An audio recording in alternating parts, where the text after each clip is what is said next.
नमस्कार, स्वागत है आपका। आप देख रहे हैं आज महाराष्ट्र में, आपके साथ तहसीन फातिमा। आइए खबरों की ओर बढ़ते हैं। महाराष्ट्र में मंगलवार को कोविड-19 के 14,123 नए मामले सामने आए हैं, जो 10 मार्च के बाद की सबसे कम संख्या है। वहीं 477 लोगों की कोरोना से मौत भी हो चुकी है। बता दें, राज्य के स्वास्थ्य विभाग की ओर से ये जानकारी दी गई। स्वास्थ्य विभाग ने बताया है कि 14,123 नए मामलों के साथ राज्य में संक्रमण के कुल मामले बढ़कर 57,61,015 हो गई हैं, जबकि मृतकों की संख्या बढ़कर 96,198 हो गई है।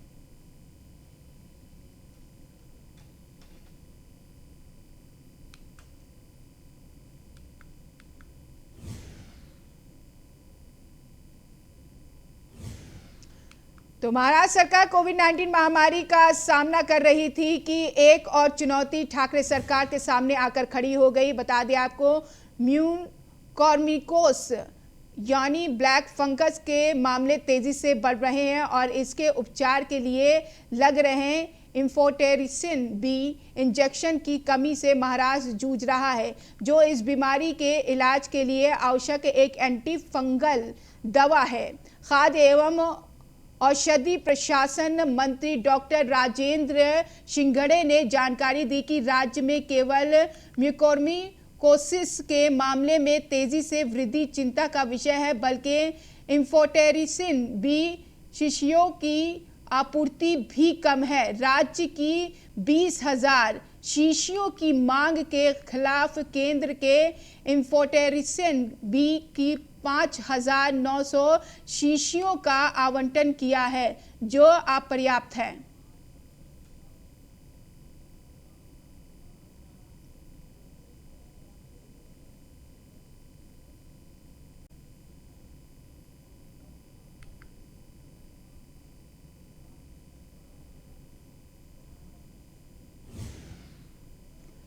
तो पूर्व मुख्यमंत्री देवेंद्र फडणवीस ने आघाड़ी सरकार पर आरोप लगाते हुए कहा है कि सरकार पूरी तरह से विफल है और विफलता को छुपाने का प्रयास भी लगातार सरकार की तरफ से किया जा रहा है। जालना में जिला अस्पताल के कोविड सेंटर का जायजा लेने के बाद ये आरोप लगाए गए हैं।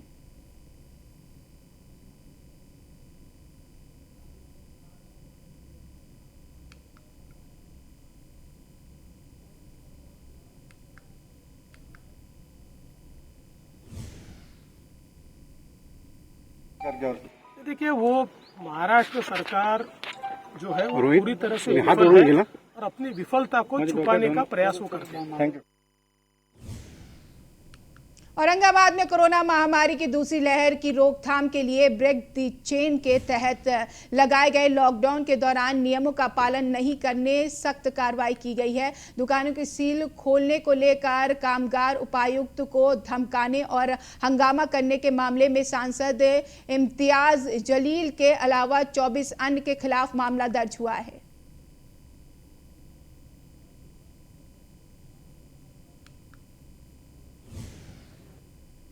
आदमी को जो 300 रुपये कमाने वाला है, उसके लिए आप सारे कायदे कानून नियम अगर रख रहे हैं, तो एक धन्ना सेठ मिलन मिठाई भंडार वाला जिसकी दुकान 2 बजे बंद की जाती है, 5 बजे दुकान वो खोल दी जाती है, तो आखिर किसके बोलने के ऊपर खोली जाती है? फिर दूसरे दिन जब हम उसका विरोध करते हैं तो फिर बंद कर दी जाती है। तो आप हमको सिस्टम बताइएगा कि आपके राज्य के अंदर किसको कहाँ पे मिठाई पहुँचाने का है, तो वो मिठाई हम भी पहुँचाने के लिए तैयार हैं।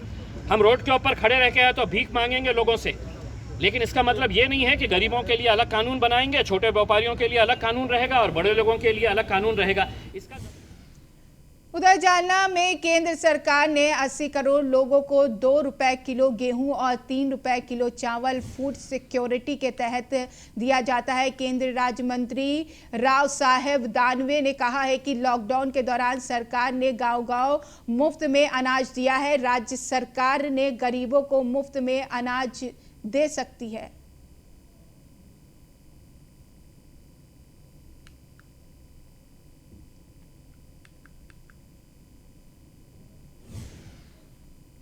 राज्य सरकार ने 1 जून से लॉकडाउन नियमों में ढील दे दी है और साथ ही सभी दुकानों को सुबह 7 बजे से दोपहर 2 बजे तक खोलने की अनुमति भी दी है। लेकिन ढील देने के बाद जिले में भारी भीड़ देखने को मिली है। शहर में खरीदारी करने के लिए रास्ते पर लोगों की भीड़ नजर आ रही है, जिसने प्रशासन की परेशानी और भी बढ़ा दी है, क्योंकि एक तरफ कोरोना के आंकड़े कम हो रहे हैं तो वहीं दूसरी तरफ दोबारा आंकड़े बढ़ने की आशंका भी बढ़ रही है।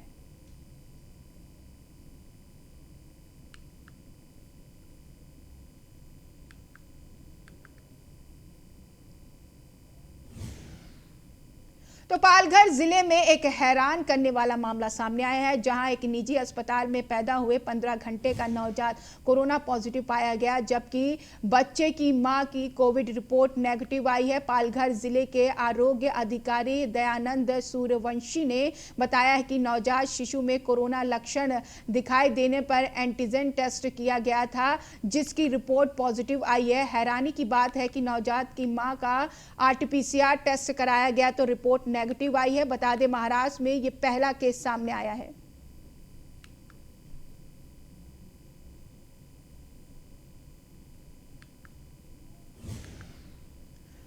तो राज्य में कोरोना की दूसरी लहर से होने वाली परेशानी के मद्देनजर अब जालना में स्वास्थ्य विभाग की तरफ से कोरोना की तीसरी लहर से निपटने की तैयारी की गई है। जिले के चिकित्सक डॉक्टर अर्चना भोसले ने कहा है कि कोरोना की तीसरी लहर ज्यादातर बच्चों के लिए घातक है। साथ ही अस्पताल में 100 बेड वाला वार्ड भी तैयार किया गया है। वहीं नवजात बच्चे के लिए अस्पताल में 30 बेड का वार्ड तैयार किया जा रहा है।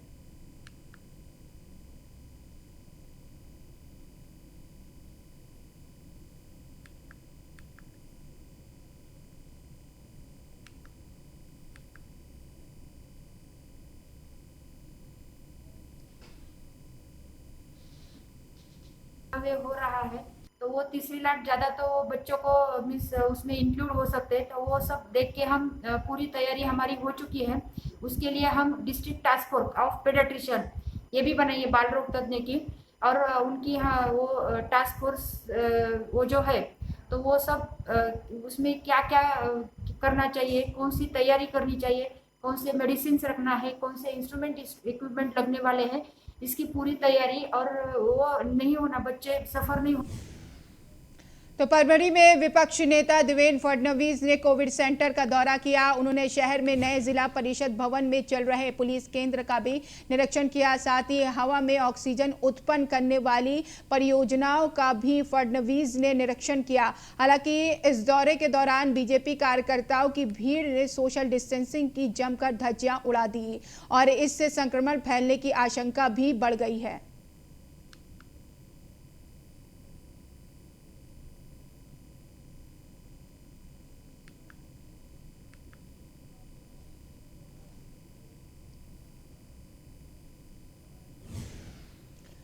पूरे देश में कोरोना महामारी ने हड़कंप मचा दिया है। इस कारण बीते साल से सभी स्कूल बंद है और पढ़ाई भी बंद है। इस कारण बच्चे पढ़ाई नहीं कर रहे हैं, लेकिन लातूर के नीलंगा के गजेंद्र तरंगे ने अपना एक एप्लीकेशन बनाकर ऑनलाइन पढ़ाई ली जा रही है।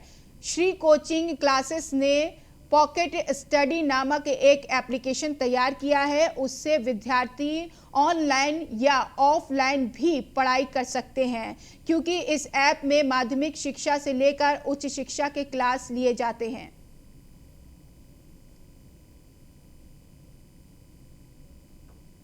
ने हमें बहुत ज़्यादा बेनिफिट प्रोवाइड्स किए हैं। हमारे स्टडी में कोई लॉस भी नहीं हुआ और हम घर पे बैठ के स्टडी कर रहे हैं, ये हमको बिल्कुल भी फील नहीं हुआ। इस पैंडेमिक में भी हमें ऐसे फील होता है जैसे तरंगे सर के सामने हम लोग बैठ के स्टडी कर रहे हैं। और pocket study app is very super and सिर्फ स्टडी का ही नहीं या टीचिंग का ही नहीं, हमको बहुत सारे बेनिफिट्स इससे हुए हैं, जैसे कि कोऑर्डिनेटर्स हमको नोट्स प्रोवाइड करते हैं घर पे आके, और हमें इस कोरोना वायरस में बाहर जाने की भी कोई।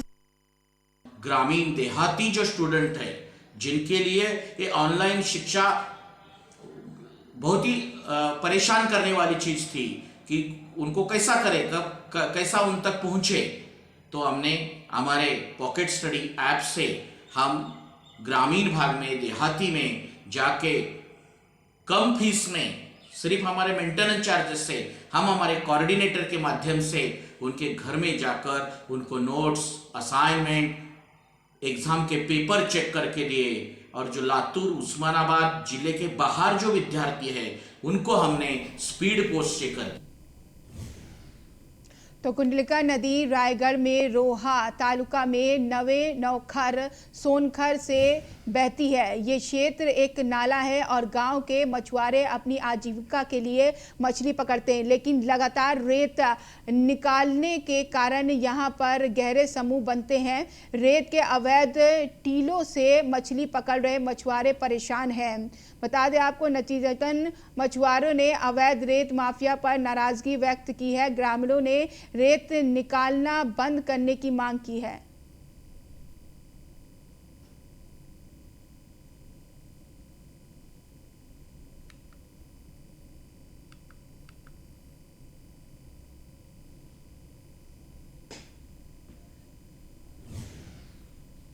संपूर्ण देश में कोरोना की महामारी ने भले ही नागरिकों के आवागमन पर रोक लगा रखी है, लेकिन भंडारा में आने वाले विदेशी पंछियों पर ये महामारी रोक नहीं लगा सकते।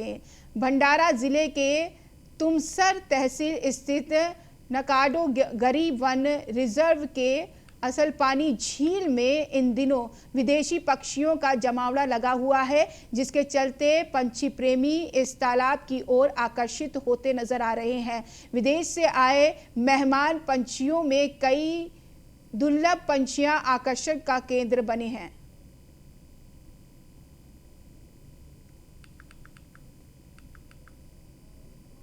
तो बता दें आपको, कुछ पंछी यहाँ पर आ रहे हैं जो विदेश से हैं, जो आकर्षण का केंद्र बने हुए हैं।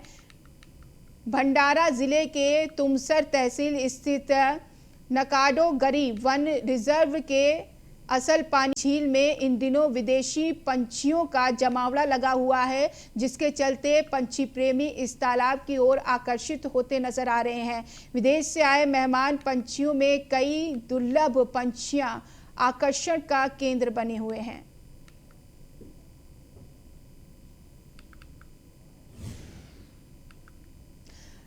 तो बता दें आपको, रायगढ़ MSEB के एक कनिष्ठ अभियंता अतुल मोरे ने ठेकेदार से 15,000 रुपए की मांग की है। अलीबाग तालुका के नागांव में एक कॉटेज में ट्रांसफार्मर लगाने के लिए पैसे की मांग की, जिसके बाद ACB रायगढ़ ने 7,500 रुपए की पहली किस्त लेते समय कार्रवाई की।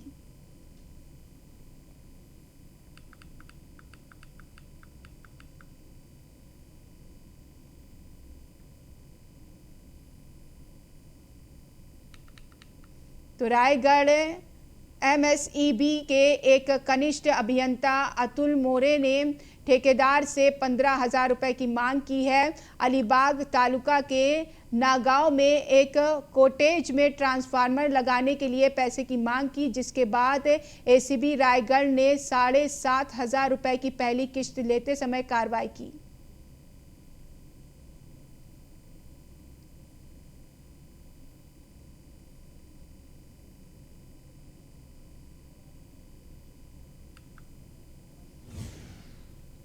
भले ही सरकार की ओर से लॉकडाउन 15 दिनों के लिए बढ़ाने की बात कही जा रही हो, लेकिन भंडारा जिले की घटती कोरोना मरीजों की संख्या के चलते इस बढ़े हुए लॉकडाउन में भी शिथिलता देने के आदेश जिला प्रशासन की ओर से जारी किए गए हैं।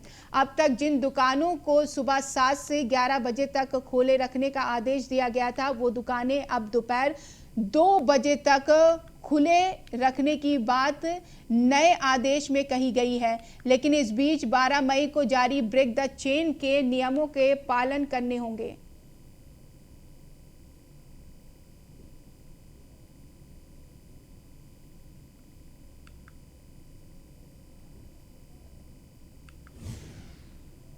नांदेड़ में जिलेटिन से भरी एक गाड़ी अचानक पलटने से हादसा हो गया और हादसे के दौरान गाड़ी में विस्फोट होने से अफरा तफरी मच गई। बता दें, ये घटना मुदखेड़ से पंडरवाड़ी गांव के बीच हुआ है और इस दौरान किसी को कोई जनहानि नहीं पहुंची है। साथ ही घटना के बाद आला अधिकारी ने भी घटनास्थल का जायजा लिया है।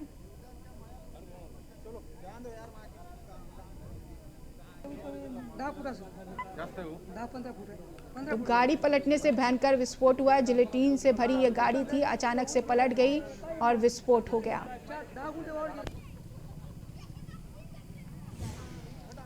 तो महीने बाद नागपुर में दुकानें खुली, लेकिन इस दौरान बर्डी मेन मार्केट में सोशल डिस्टेंसिंग की धज्जियां उड़ती दिखी, जिसके बाद पुलिस ने हॉकर्स एसोसिएशन के लोगों को दुकान बंद करने को कहा, लेकिन हॉकर्स एसोसिएशन दुकान खोले रहने देने की अनुमति मांगने लगे, जबकि महानगर पालिका की ओर से अब तक दुकानों को खोलने का कोई भी आदेश नहीं जारी किया गया।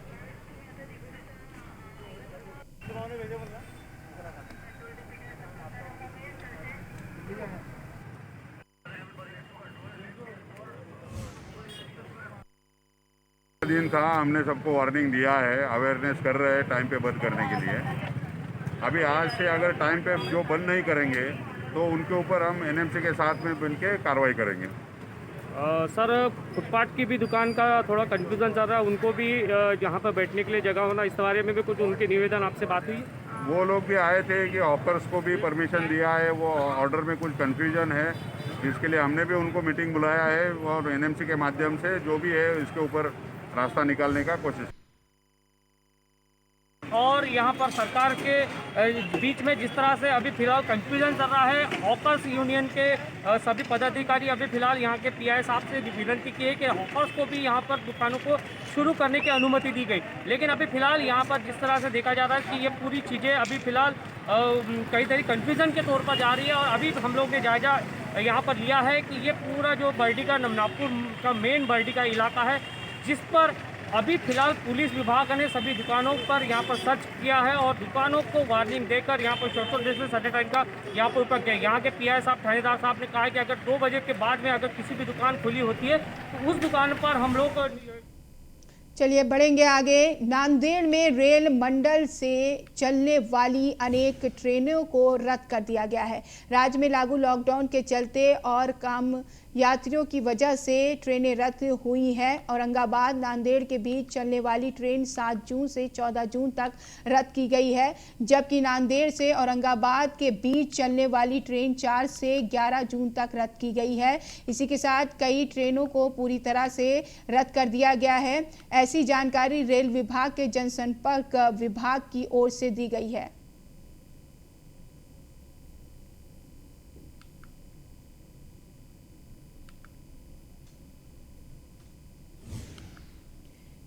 रायगढ़ में कोरोना संक्रमण को लेकर लगाए गए लॉकडाउन और यातायात के नियमों को लेकर बस एसोसिएशन के खिलाफ कार्रवाई पर सवाल खड़े हो रहे हैं और इसको लेकर बस मालिक संघ के अध्यक्ष समीर मखेजा और सदस्यों ने बताया है कि पनवेल आरटीओ ने अलीबाग से सूरत जा रही 2 यात्रियों की बसों पर कार्रवाई की है, लेकिन अब सवाल उठ रहा है कि इन बसों पर पेड़ आरटीओ ने कार्रवाई क्यों नहीं की, जबकि पनवेल आरटीओ द्वारा की गई कार्रवाई में एक बस में 76 यात्री और दूसरी बस में 73 यात्री जांच में कोरोना संक्रमित पाए गए और इसके ई पास और कोविड एक्ट और मोटर एक्ट के आवश्यक कागज नहीं थे, इसलिए कार्रवाई की गई है।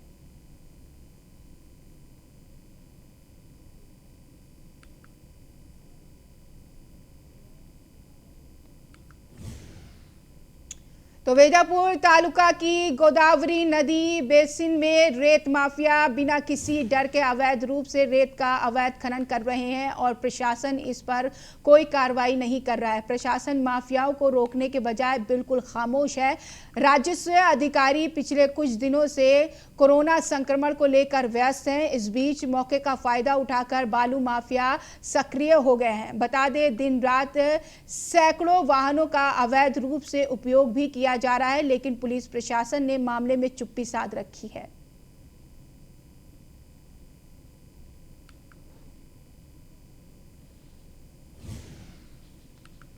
तो वाशिम जिले के बैंक ऑफ महाराष्ट्र में कोरोना नियमों का उल्लंघन किया जा रहा है। इसी के चलते बैंक में खातादारों की भीड़ उमड़ती नजर आ रही है।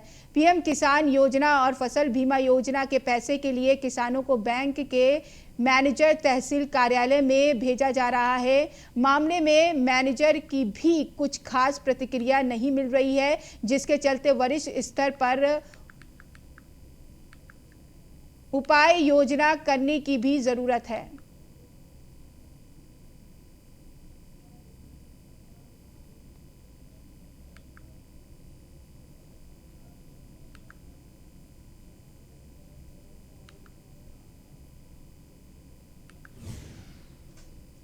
नांदेड़ जिले के मोबाइल टावर में आग लगने का मामला सामने आया है और आग से बड़े पैमाने पर नुकसान भी हुआ है। आग लगने का कारण अभी साफ नहीं हुआ है, लेकिन पुलिस को मिली जानकारी के अनुसार तेज हवा के कारण आग फैल गई और भारी नुकसान हुआ है। घटना की सूचना मिलते ही पुलिस और दमकल विभाग मौके पर पहुंचे और आग पर काबू पाया।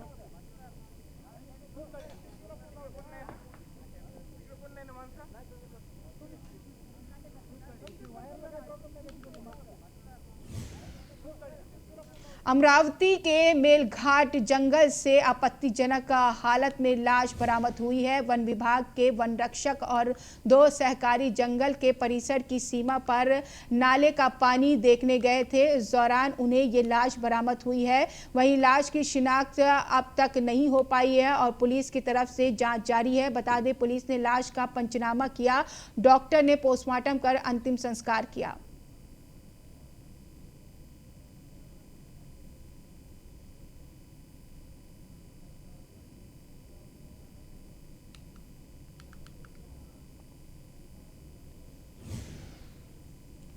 अकोला से गांजा तस्करी का मामला सामने आया है, जहां कुछ गांजा तस्करी करने वाले गिरोह को पकड़ने के लिए पुलिस ने बड़े पैमाने पर नाकाबंदी की। पुलिस इंस्पेक्टर विलास पाटिल को मिली सूचना के मुताबिक ये नाकाबंदी लगाई गई। बता दें, इस दौरान एक पिकअप गाड़ी से पुलिस को 10 लाख नगद के साथ साथ 40 किलो गांजा बोरों में भरा हुआ मिला है और भागने वाले ड्राइवर को भी पुलिस ने गिरफ्तार कर लिया है।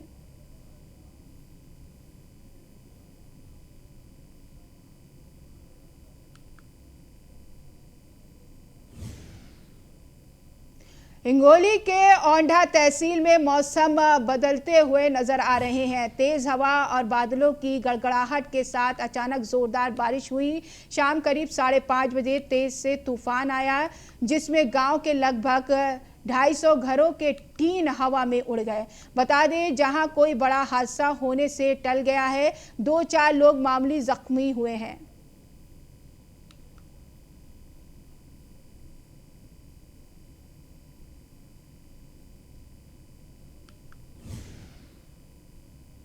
राधागिरी जिले में कुल 4300 मछली पकड़ने वाले नावें हैं। इसमें ट्रॉलिंग, गिलनेट, पर्च और मिनी पर्च सहित सभी पारंपरिक नावें शामिल हैं। 1 जून से बारिश पर रोक लगाने के चलते इस नावों को अपने अपने बंदरगाहों पर लाया जा रहा है। जिले में ऐसे करीब 47 छोटे और बड़े बंदरगाह हैं और नावों को हवा और बारिश से बचाने के प्रयास भी लगातार किए गए हैं। हालांकि इस साल 14 मई से तूफान के खतरे को देखते हुए मछली पकड़ने वाले नौकाओं को बंदरगाह पर खड़ा किया गया है। साथ ही तूफान का खतरा पूरी तरह से टल जाने के बाद भी बंदरगाह में खड़ी अधिकांश नावों को मछली पकड़ने के लिए वापस समुद्र में नहीं भेजा गया है। तूफान के खतरे के 10 दिनों के भीतर नावों की मरम्मत की गई है।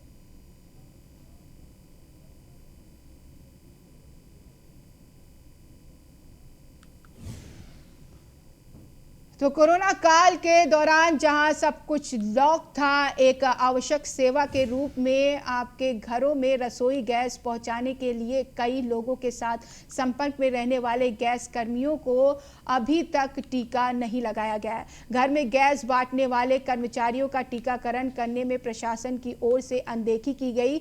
जिले में 50 गैस एजेंसियां हैं जो 5,50,000 ग्राहकों को नियमित गैस आपूर्ति करती है। होम डिलीवरी करने वाले कर्मचारियों की 1100 है। इसमें से किसी भी कर्मचारी का टीकाकरण नहीं हुआ है। एजेंसी ड्राइवर्स एसोसिएशन ने केंद्र और राज्य सरकार से टीकाकरण करने की मांग की है।